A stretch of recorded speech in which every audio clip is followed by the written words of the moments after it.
대학교의 성도님 여러분, 복된 안식일입니다. 참 아름다운 찬양을 들려주신 장한진 선생님은 제 바로 윗집에 삽니다. 정말 귀하고 은혜로운 찬양을 들려주셔서 감사합니다. 4년의 시간이 제게는 참 소중하고 빠르게 지나간 것 같습니다. 대학에서 신학을 공부할 때는 미처 깨닫지 못했던 것을 몽골 선교사로 다녀온 다음 2년은 대학원 향학을 할 때 신학 공부가 이런 게 있구나, 참 재밌다. 왜 그걸 학부 때는 몰랐을까? 그래서 참 공부 재밌게 했습니다. 또 교수님들이 점수를 잘 주니까요, 공부할 맛이 나더라고요. 그리고 이렇게 제게 대학에 와서 섬김의 시간을 줬는데 참 부족한 것이 돌이켜보니까 너무 많고 좀 더 열심히 하고 특별히 학과의 학생들과 더 많이 영적 교제를 나누었으면 좋았을 텐데 라는 아쉬움이 있습니다. 대학교에서 영적인 말씀을 또 공급받고 또 저는 한 2년 동안 학과 교회를 섬길 수 있는 기회도 있어서 너무 감사하게 생각합니다. 하나님의 말씀을 같이 살펴보면서 화면을 좀 열어주시면 좋겠습니다. 17세기까지만 해도 유럽 사람들은 백조 하면 그 이름 그대로 다 하얀색만 있는 줄 알았어요. 그런데 네덜란드의 탐험가가 호주 남부 지역을 여행하다가 이렇게 검은 블랙스완을 보게 된 것입니다. 충격이었죠. 그 이후에 사회, 종교 또 여러 상황에서 예기치 않은 일이 생겼을 때 가리켜 우리는 블랙스완이라고 말합니다. 적어도 이 블랙스완이라는 것을 표현할 때에 예외적이고 발생 가능성이 없어 보이는 일이 일단 발생하면 경제에 엄청난 충격과 또 파장을 가져오는 사건을 가리킬 때에 블랙스완이라고 부른다는 것이죠. 그런 면에서 2022년은 블랙스완의 한 해가 아닌가 생각이 듭니다. 2005년 9월 17일 그날은 제게 있어서 특별한 날이었습니다. 부산에서 목회를 하고 있었는데 이 날이 안식일이었어요. 저하고 같이 목회 나온 형님 목사님이 계셨는데 같이 목회를 나오다 보니까 그 형님에게 의지도 많이 하고 또 같이 같은 지구다 보니까 사역의 기쁨을 같이 나눌 때가 많았어요. 안식일 예배를 마치고 다음 날이 추석 명절이니까 서로 인사를 나누었습니다. 형님 안식일 잘 보내십시오. 명절 잘 보내십시오.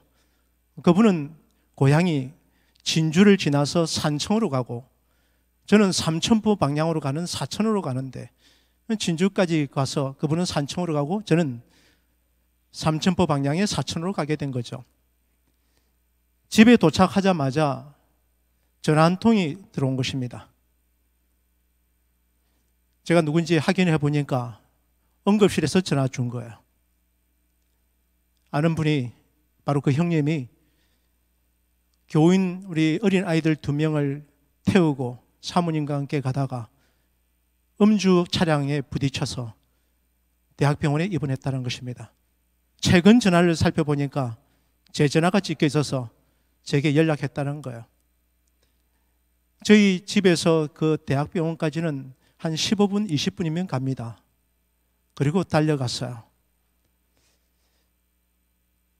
응급실을 통과해서 지나가는데 정말 끔찍한 모습으로 누워 계신 분이 있었어요. 알아볼 수 없겠더라고요. 그래서 제가 제 아내와 함께 지나가면서 보지 않게 했습니다. 그런데 그분이 정말 미세한 음성으로 저를 부르는 거예요. 사모님이셨어요. 그리고 그 안에 들어가니까 초등학생들 2아이가, 여자아이 2아이가 정말 사경을 헤매고 있는 것입니다. 그리고 그 사모님께서 우리 목사님 자꾸 불러요. 안에 들어갔더니 이미 하얀 천으로 목사님을 덮어놓았어요. 그날은 추석 전날이었기 때문에, 또 제가 사고 현장에 제일 먼저 들어갔기 때문에 가족들은 잘 모르잖아요. 목회자들에게 전화를 하기 시작했습니다. 그리고 그 추석 명절 그날 목회자들이 다 모여서 같이 장례 일정을 보냈습니다. 실은 여기 대학의 교목처장으로 계시는 재혜종 목사님의 형님입니다. 당시에 제가 알기로는 재혜종 목사님은 미국에 유학 중으로 알고 있었습니다. 2005년 9월 17일은 그날 제게는 정말 예기치 않은 사건이었죠. 충격적인 사건이었습니다. 같은 지구에 같이 목회 나온 목사님이 그 일들을 당한 것을 보고 나니까 제 삶의 많은 부분에 영향을 미쳤어요. 1995년 6월 29일 삼풍백화점이 무너졌을 때 저는 대학 4학년이었습니다. 사망자가 502명이나 났어요. 적어도 1000명이 넘는 사람들이 그 백화점에 있었는데 그날 그 일이 있었으리라 생각했겠습니까?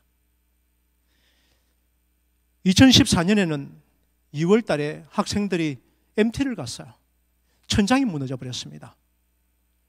그 젊은 학생들이 MT 가서 그런 일이 있을 거라고 생각했겠습니까? 2014년 4월 16일에 476명의 성성객들이 그 배를 타고 가는데 대부분 학생들은 고등학교 2학년 수학여행을 떠나는 학생들이었어요. 여러분 잘 아시는 것처럼. 그런데 여수 앞바다에서 배가 침몰할 거라고 상상이라도 했겠습니까? 블랙스완 같은 사건들이 왜 자꾸 일어날까요? 지난해 10월 29일 이태원 이 좁은 골목길에 이런 일들이 일어날 거라고 상상할 수 있겠습니까?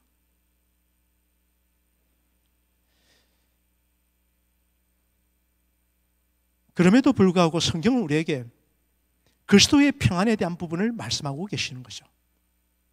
먼저 우리가 함께 골로새서 3장 15절부터 17절의 말씀을 같이 읽었으면 좋겠습니다. 시작. 그리스도의 평강이 너희 마음을 주장하게 하라. 평강을 위하여 너희가 한 몸으로 부르심을 받았나니 또한 너희는 감사하는 자가 되라. 그리스도의 말씀이 너희 속에 풍성히 거하여 모든 지혜로 피차 가르치며 권면하고 시와 찬미와 신령한 노래를 부르며 마음의 감사함으로 하나님을 찬양하고 또 무엇을 하든지 말에나 일에나 다 주 예수의 이름으로 하고 그를 힘입어 하나님 아버지께 감사하라. 그리스도의 평강이 너희 마음을 주장하게 하라. 평강을 위하여 너희가 부름을 받았다. 이사야서에서는 우리를 부르신 이유는 하나님을 찬송케 하기 위함이라고 했는데 골로새서 3장에서는 우리를 부르신 이유를 다르게 표현한 것이죠. 평강을 위하여 너희를 불렀다. 어떻게 평강을 이루는지에 대한 부분을 표현할 때 16절에 그리스도의 말씀이 우리 안에 풍성히 거하면 평강이 임하는 과정이라는 거죠. 그리스도의 말씀이 풍성히 거하는 방법에 대한 부분을 표현할 때 모든 지혜로 피차 가르치며, 저는 안식일에 우리가 그룹 모여서 피차 말씀을 나누는 이 모습이 바로 그리스도의 말씀이 풍성히 거하는 모습이 아닌가 생각합니다. 근면하고 오늘 이 금요일 저녁처럼 시와 찬미와 신령한 노래를 부르고 마음의 감사함으로 하나님을 찬양하는 것, 이것이 바로 그리스도의 말씀이 우리 안에 풍성히 임하는 과정이고 이것이 바로 그리스도의 평강이 머무는 것이라는 것이죠. 여러분, 지금으로부터 2000년 전에도 한 골목길에서 있었던 이 사건은 예수님을 따르는 제자들에게는 충격적인 사건들이었어요. 왜냐하면 도저히 이 일이 일어날 거라고 생각을 못했던 것이죠. 예상을 못한 것입니다. 제가 한 영상이 비아 돌로사로 올라가는 그 영상 골목길이 있는데 락다운 상황에서 이렇게 사람들이 별로 없지만은 영상을 담은 분이 있었어요. 제가 이걸 여러분들에게 짧게 좀 소개를 해드리도록 하겠습니다.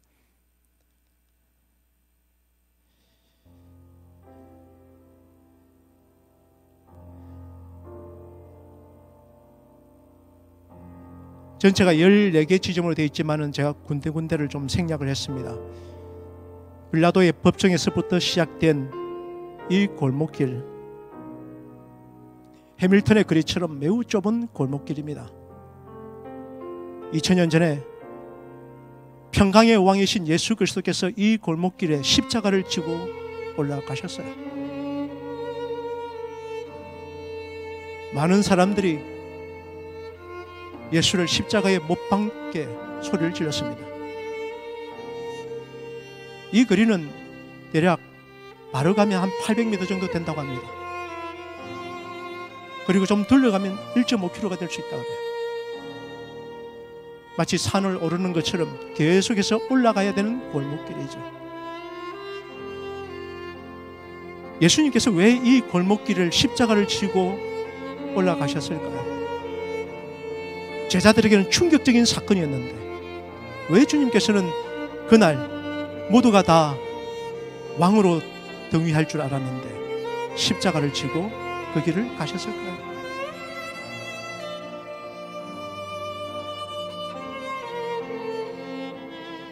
이곳은 예수님의 옷이 벗겨진 곳이라고 합니다.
예수님의 시신을 묻었던 무덤 교회로 들어가고 있는 장면입니다.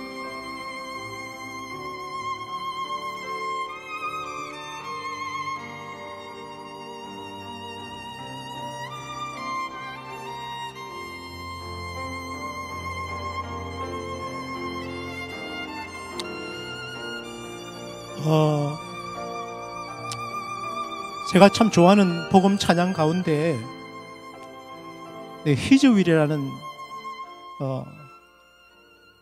싱어들이 부르는 찬미가 있어요. 사랑 그 좁은 길이라는 찬양인데요.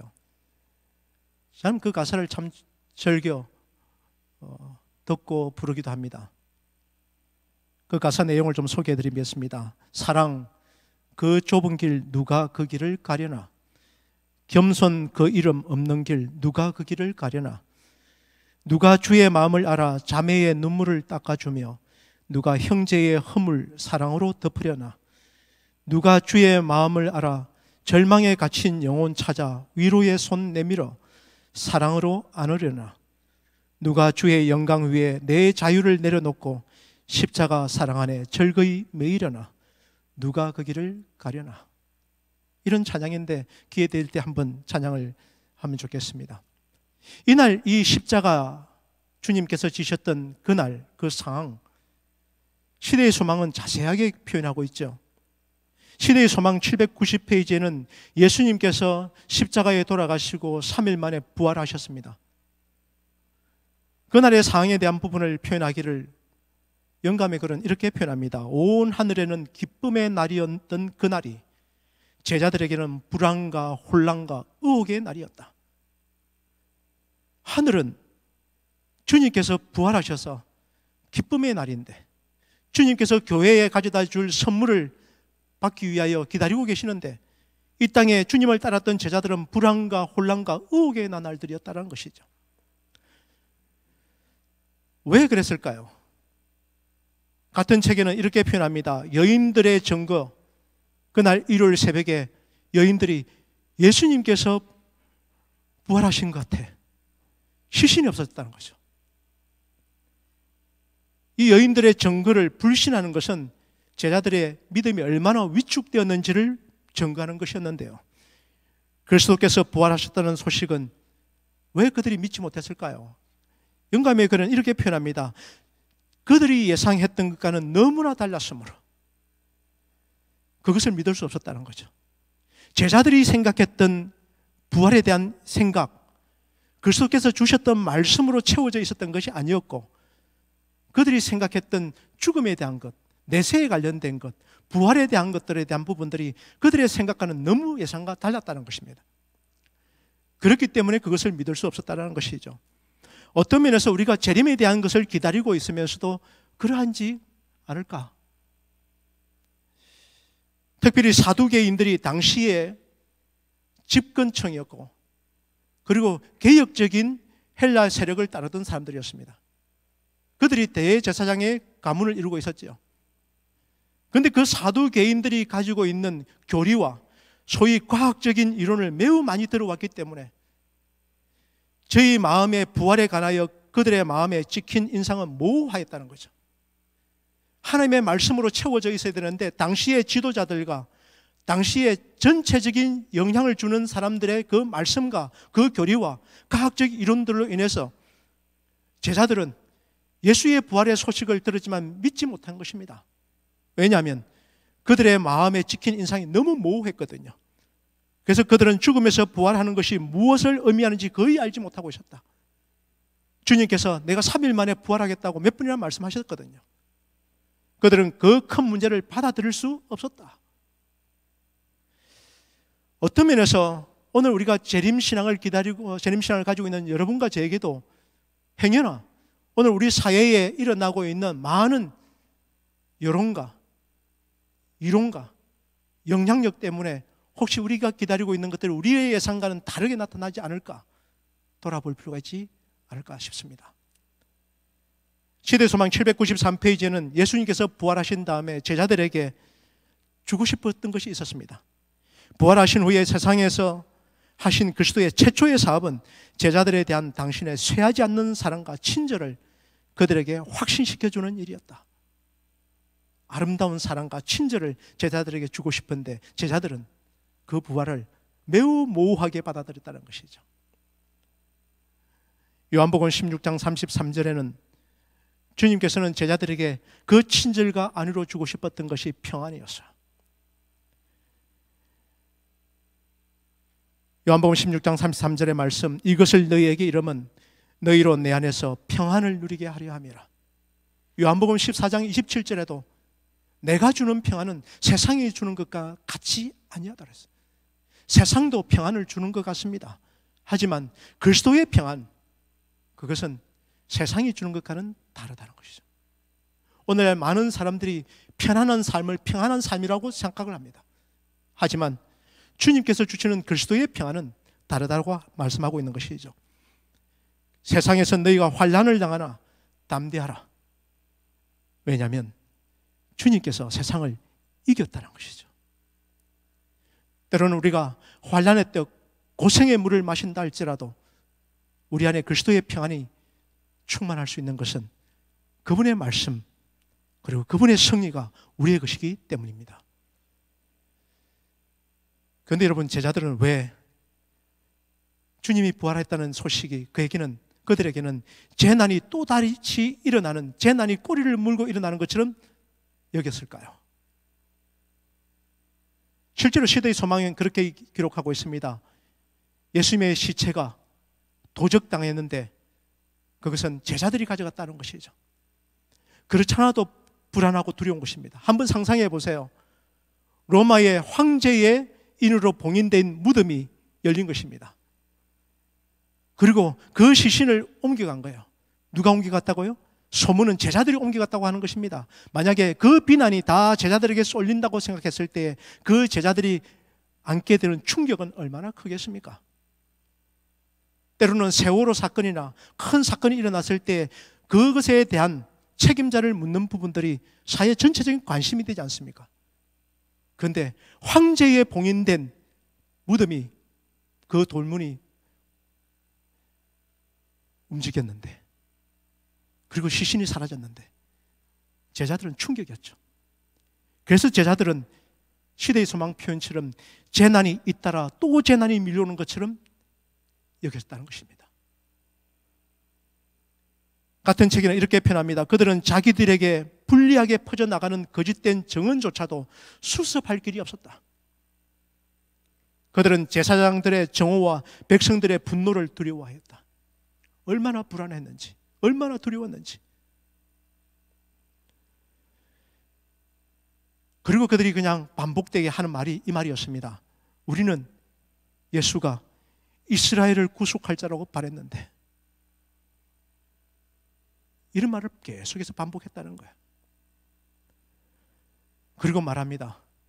마치 예수님께서 십자가에서 당했던 그 운명이 자기들의 운명이 되지 않을까 생각하고, 푸른 나무에도 이같이 하였거든 마른 나무에는 어떻게 되리요? 불안감이 극도로 최고조에 오른 것이죠. 그러나 여러분, 이런 모습이 2000년 전 제자들의 모습만 담긴 것이 아니라는 것이죠.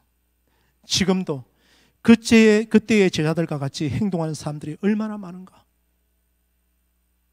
오늘 우리에게도 그때의 제자들이 생각하고 있는 것처럼 행동하는 사람들이 얼마나 많을까. 여인들이 예수님을 찾았을 때에 그들이 슬픔에 흘리는 눈물 때문에 옆에 주님이 계신데도 알아보지 못했어요. 그래서 시대의 소망 794페이지는 이렇게 이야기합니다. 그분은 저희 곁에 가까이 계시나 눈물로 흐려진 저들의 눈이 그분을 분별하지 못한다. 그분이 그들에게 말씀하고 계시나 저희는 그것을 깨닫지 못한다. 말씀이 들어오지 않는 거예요. 말씀이 들어오지 않는데 어떤 평안이 깃들겠습니까? 그래서 영감의 이런 안타까운 말을 우리에게 표현합니다. 그분의 음성을 분간할 수 있었다면 얼마나 좋을까. 앞서 우리가 함께 읽었던 성경 본문입니다. 2023년은 그리스도의 평강, 그분의 평강이 우리의 마음을 주장하는 한 해가 되기를 같이 사모했으면 좋겠습니다. 그리고 우리가 부름을 받았는데 주님께서 제자들을 보내실 때에 어느 집에 가거든 평안을 구하는 기도를 먼저 하라고 말씀하셨죠. 때로는 환자가 주님을 옷깃을 스쳤을 때 따라 네 믿음이 너를 구원하였다, 평안히 가라 말씀하셨죠. 주님께서 부활하신 다음 불안과 두려움 속에서 문을 닫고 있는 제자들에게 들어와서 제일 먼저 하신 말씀은 큰 숨을 내쉬고 평안이었어요. 그리고 우리에게도 이렇게 말씀합니다. 평강을 위하여, 평안을 위하여 너희가 한 몸으로 부르심을 받았느니 또한 너희는 감사하는 자가 되라.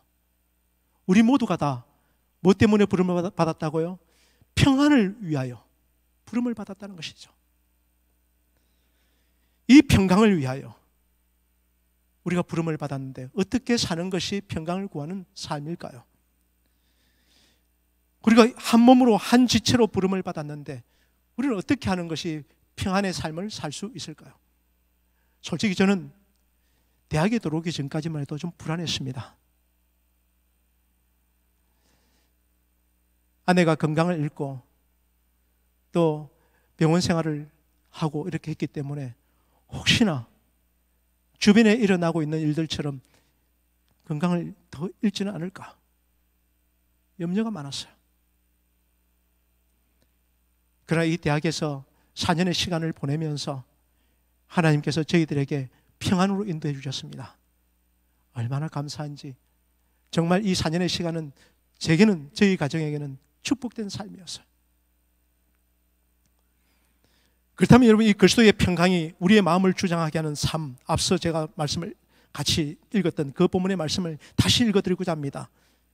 그리스도의 말씀이 너희 속에 풍성히 거하여 모든 지혜로 피차 가르치며 권면하고 시와 참미와 신령한 노래를 부르며 마음의 감사함으로 하나님을 찬양하고 또 무엇을 하든지 말에나 일에나 다 주 예수의 이름으로 하고 그를 힘입어 하나님 아버지께 감사하라. 2023년 한 해 그리스도의 말씀이 우리 대학교의 모든 성도님들 가운데 풍성히 임하는 한 해가 되기를 같이 기도하기를 바랍니다. 그리고 교과 시간에 피차 말씀을 가르치고 건면하고, 여러분 엠마오로 가는 제자들은 어떻게 예수님을 알아봤을까요? 그들이 길을 걷다가 그들의 가슴을 뜨겁게 하는 일들은 예수님의 이야기를 하다 보니까 그리스도의 말씀이 그 안에 들어왔던 거죠. 그래서 식사 자리에서 예수님을 알아본 것입니다. 우리가 같이 신앙생활을 하면서 피차 하나님의 말씀을 건면하고 시와 찬미의 노래로 같이 나누지 않으면 그리스도의 평안이, 그리스도의 말씀이 충만히 임하는 경험을 갖지 못할 수도 있습니다. 17절, 그러므로 무엇을 하든지 말에나 일에나 다 주 예수의 이름으로 하고 그를 힘입어 하나님 아버지께 감사하라. 제가 좋아하는 찬미가의 참 많은 곡을 작곡하신 분이 환희 크로스비예요. 이분은 어렸을 때에 의사가 의료 실수를 해서 앞을 보지 못하는 분이 되었습니다. 한 인터뷰를 하면서 이런 이야기를 서로 나누는 것을 보면서 참 제 마음속에 감동이 있었어요. 앞을 보지 못하는 이 환희 크로스비에게 당신이 다시 태어난다면 어떤 삶을 살고 싶은지에 대한 질문이었어요. 그때 환희 크로스비는 이렇게 말합니다. 만약 내가 태어났을 때 하나님께 한 가지 부탁을 할 수 있다면 나는 아마도 지금과 같이 소경으로 태어나게 해달라고 구할 것입니다. 왜냐하면 내가 영화로운 하늘나라에서 뵙게 될 주님의 얼굴이 제가 가장 처음 보는 얼굴이기 위한 것입니다. 그리고 그가 썼던 찬미가의 가사들 약 9,000편 가까이를 썼다 그래요. 찬송시를. 후일의 생명 거치면 우리 찬미가의 395장이죠. 주의 음성을 내가 들으니 십자가로 가까이 주와 같이 되기를, 나의 갈 길이 다가도록 나의 영원하신 기업 예수로 나의 구주 삼고. 오늘 마치는 찬미가의 526장을 마지막 같이 한번 부를 텐데요. 앞을 보지 못하는 그의 생애를 평안으로 인도한 것은 그리스도의 말씀이 그를 충만케 했기 때문이라 생각합니다. 그러므로 여러분, 하이프인이 표현했던 것처럼 그리스도교 신앙이라는 것은 상호간의 부드러운 애정을 나타내 보이는 것이라는 이 정의가 참으로 신앙을 한다는 것이 무엇인지를 우리에게 일깨워주는 말씀이라 생각합니다. 다른 책에는 성화된 애정이라고 표현했어요. 그래서 신앙적인 생애라는 것은 그리스도인의 의무와 특권을 빚어내는 것이라, 이 말씀처럼 우리가 그리스도인으로 살아가면서 평안을 위하여 부름을 받아서 누군가에게 평안을 구하고 평안을 구현하는 삶, 이것이 바로 주님께서 우리에게 원하는 삶이라는 것이죠. 또한 해결하는 이 의미에 대한 부분을 표현할 때도 이렇게 표현했습니다. 참된 해결은 이기심을 떠나 하나님과 인간 동료를 위한 성화된 애정을 나타내는 것을 의미한다. 바야흐로 제7안식일 예수 재림 교인들이 철저한 개혁 운동을 일으켜 문둥병 같은 이기심을 버리고 저들의 죄로 얼룩진 영혼을 정결케 할 것인가? 그리스도의 말씀과 그리스도의 평안이 경험되어지는 삶은 나 중심, 나를 위한 상해가 아닌 이기심을 버리고 하나님과 인간 동료를 위한 성화된 애정의 삶을 살아갈 때 이것이 바로 참된 회개라고 표현하고 있는 것이죠. 베드로는 우리에게 이렇게 표현합니다. 그러므로 사랑하는 자들아, 너희가 이것을 바라보노니 주 앞에서 점도 없고 흠도 없이 평강 가운데서 나타나기를 힘써라. 실물교훈에는 오늘 우리 사회에 앞서 제가 삼풍백화점이나 마우나 리조트의 사건이나 세월호 사건이나 이태원 사건이나 오늘 우리 개인의 경험되어지는 여러 사건들 안에서 불안과 두려움에 떨고 있지 않는 가정이 있을까 싶습니다. 실무교훈서 231페이지에는 사회적 지위가 높은 많은 사람들이 슬픔에 젖어 있고 세상의 허무함에 염증을 느끼고 있으며 저희가 가지지 못한 마음의 평강을 갈망하고 있다. 주님의 일꾼들이 그리스도의 사랑으로 부드러워진 마음과 친절함을 가지고 그들을 개인적으로 찾아간다면 많은 사람이 도움을 받게 될 것이다. 그러면 우리가 부름을 받은 이유가 평안을 구현하기 위한 소명이라는 것이 명백하지 않습니까?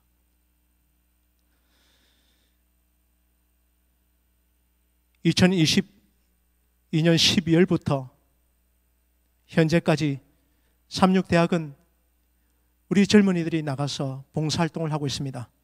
대만에서, 베트남에서, 인도에서, 그리고 방글라데시에서, 네팔에서 곳곳에서 봉사활동을 했습니다. 우리 대학교에 우리 목사님 한동철 목사님도 지금 팀이 인도에 가 있지 않습니까? 저희 학과 팀도 다음 주 금요일에 필리핀 봉사 지역을 가게 됩니다. 이렇게 학생들이 나가서 봉사의 경험을 하는 것이 무엇을 위한 것일까요? 그것이 바로 평안을 구현하는 삶을 배우는 과정이 아니겠습니까? 그리고 우리 대학의 12명의 학생들이 1년을 구별해서 선교사로 나갑니다. 2023년 나가는 선교사들의 모습이죠. 이 학생들이 1년을 선교지에서 경험해야 될 것이 무엇이겠습니까? 가정 방문을 했을 때 주께서 말씀하신 것처럼 평안을 구현하는 삶이죠. 그 평안을 구하는 삶은 가장 친절한 승화된 애정으로 그들에게 다가가는 삶이라는 것이죠. 교회정원 사건 244페이지의 말씀을 읽고 말씀을 마치고자 합니다. 그대가 더하기 법칙에 의거하여 살면서 은혜에 은혜를 더하면 하나님께서는 그대에게 그분의 은혜를 곱하기 법으로 주실 것이다. 그대가 더하는 동안 하나님께서는 곱하신다. 제자들이 불안과 두려움 속에 있었을 때 주님께서 계셨던 그 자리는 그 제자들을 위한 선물을 준비하는 것이었어요. 내가 사망의 문을 열어 제쳤다. 그리고 모든 속죄를 이루었다. 예수의 이름으로 누구든지 믿는 자들은 구원을 얻는다. 이 평안에 대한 확신을 가지고 나갈 수 있도록 제자들에게 그 선물을 준비하고 계셨던 것이죠. 그러므로 2023년에 여러분과 제가 교회에서, 가정에서, 학교에서 은혜의 은혜를 하나씩 더해 간다면 주님은 약속하신 대로 곱하기 법으로 우리에게 주실 것입니다. 이 한 해가 그리스도의 말씀과 그리스도의 평강이 충만한 해, 그 해가 되기를 주의 이름으로 축원하면서 말씀을 마치겠습니다.